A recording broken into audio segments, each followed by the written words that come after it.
आज दिनांक 24 फेब्रुवारी 2026 रोजी आपण आव्हाड सिरपुरा गावामध्ये आदरणीय बालासाहेब साहेबराव आव्हाड साहेब यांच्या शेतामध्ये आपण उपस्थित आहोत. बालासाहेब नमस्कार. नमस्कार.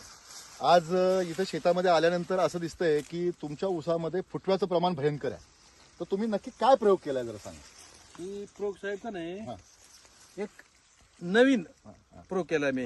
6x3 बर बर ही रोपाची लागण केली. बर बर एक नवीन काहीतरी करावं म्हणून ही रोप बरोबर आहे. लागण केली तशी. म्हणजे 6 फूट 2 ओळीतलं अंतर हा आणि आणि रोपातलं अंतर 3 3 फूट. मग हा प्रयोग करण्यामागचं कारण काय? म्हणजे एक खर्चात बचत होईल. बर बर ह्यासाठी थोडस म्हणजे रोप कमी लागतंय, बर बर पाणी कमी लागतंय, बरं, खत कमी लागतंय. ह्या दृष्टिकोनातून एक आपण मधला मार्ग शोधला मी थोडासा. नाही आता कसं आहे माहितीये का आव्हाड साहेब की साधारणपणे शेतकरी 5x1.5 वर लागण करतो. बरोबर आहे. 5x1.5 वर लागण केल्यानंतर साधारणपणे त्याला एक 6,000 रोपं लागतात एकरामध्ये. बरं का.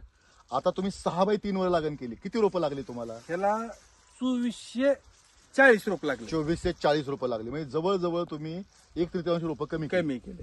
आणि आज जर फुटवा बघितला 50 बरं ते का? 60 हा. फुटवे हो, तयार हो, आहेत हो. आता. नाही फुटव्यांची आणि मला असं म्हणायचं आहे की फुटव्यांची वाढ एकसारखी झाली. हो. एकसारखा 50 ते 60 फुटवा आहे. म्हणजे आता 2420 जरी रोपं असली तुमची तर तुम्ही किती तुम्हाला साधारणपणे ऊसाची अपेक्षा आहे तोडणीच्या वेळेला?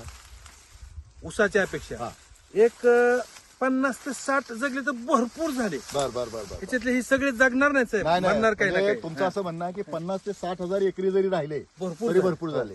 आणि एका ऊसाचं वजन 2 किलो आलं तरी साहेब, 100-120 टनाचं आहे. हो. बर आता मला स्वतःला असं वाटतंय गेल्या काही वर्षांच्या अनुभवावरून एकंदरीत 6x3 लावल्यानंतर सुद्धा एवढी दाटी दिसते. म्हणजे सगळ्या प्लॉटमध्ये जर आपण पाहिलं फिरून तर एवढा दाट दिसतोय ऊस. आणि एक मला गंमत कळत नाही की इथे फुटवे एकसारखे फुटले. आता मोठी बांधणी केली तरी सुद्धा खाली बारके आहेत ते फक्त मोजून जातील. म्हणजे संख्या चांगली राहील. हे माझा अंदाज आहे आता 50 ते 60 फुटवे जरी 50% जर राहिलं तर 30 राहत आहे. मग 30 फुटवे जर राहिले 30 ऊस जर झाले तर मी तुम्हाला सांगतो 24-72 म्हणजे सगळं जरी गेलं 50-60 हजार ऊसाला मरण नाही. आणि 2 किलोचा ऊस जरी निघाला 120 टन.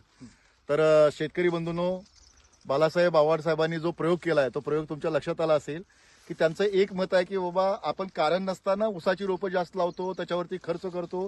त्यापेक्षा ऊसाच्या रोपांमध्ये असणारी प्रचंड क्षमता विचारात घेऊन फुटव्यांची संख्या जी येते ते जर विचारात घेतली आणि आपल्याला अपेक्षित ऊसाची संख्या तोडणीच्या वेळी ठेवायची असेल तर अंतरावरती आपण ऊसाची लागण करू शकतो रोपांच्या सहाय्यानं. आणि सगळ्यात महत्वाचं ऊसाची जात कुठली आहे आपली? 86 रोप. 86 रुपये. एक नंबर साहेब ह्याच्या पुढची व्हरायटीच नाही असं माझं मत आहे वैयक्तिक शेतकरीचं. म्हणजे बघा शेतकरी बंधूंनो, 86 ही व्हरायटी आपली जुनी असून सुद्धा त्यांचं असं मत आहे याच्यापेक्षा चांगली व्हरायटी नाही. नाहीच असं. आता याला मोठी बांधणी केल्यानंतर ठिबकचा वापर ते करणार आहे. ठिबक मधून खतं आणि पाणी देणार आणि त्याच्यामुळे याचं उत्पादन घेणार. आपण पुढच्या काळामध्ये बघणारच आहे किती उत्पादन येतं. बाळासाहेब तुम्ही नवीन प्रयोग केला, निश्चितपणे चांगला केलेला आहे. आज जे रिझल्ट दिसत आहेत ते उत्कृष्ट आहेत. तर मला असं वाटतं नॅचरल शुगर कारखान्याच्या माध्यमातून आपला ऊस विकास योजनेच्या अंतर्गत वेगवेगळे प्रयोग जे होत आहेत त्याच्यामध्ये आपल्याला निश्चितच बालासाहेब आव्हाड हे पांडुरंगाबा कृषीभूषण पांडुरंगाबा यांचे बंधू आहे. आणि त्यांनी त्यांच्या आयुष्यामध्ये इस्रायललाही तुम्ही व्हिजिट केली आहे. आणि नेटाफिमच्या माध्यमातून त्यांच्या संपूर्ण 90 एकरावरती नेटाफिमचं ठिबक आहे. आभारी आहे.